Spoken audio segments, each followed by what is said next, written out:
Ayan, gumudas lang oh. Ito yung pants natin. Isang pagpag lang.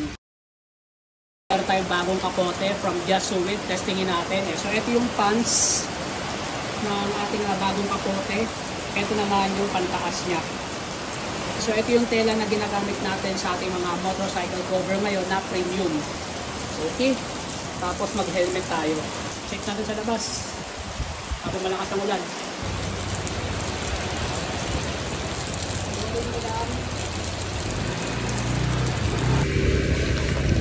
Okay guys, check natin yung kapote natin. Yung effective naman yung pagka-waterproof niya, no? Yan, check nyo guys. Kung tumatala ba yung tubig. Pero para lang siyang dahon ng gabi. At yung tubig dumudulas lang. Oh. Oh. Yes. Baha-baha na dito.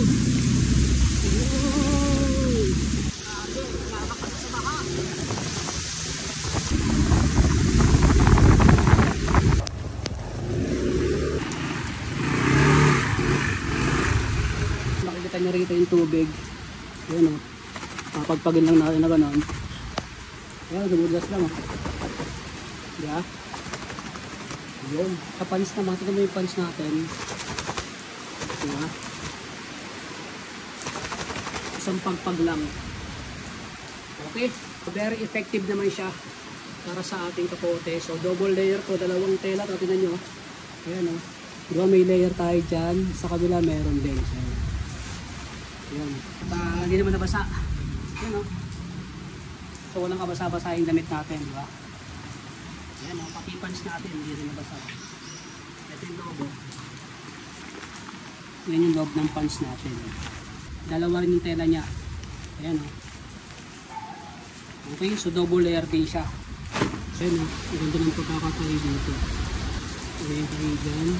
Ayan. May baba niya. Garterize siya. Ang linis. Just garterize. So kaya matibay yan. Matibay.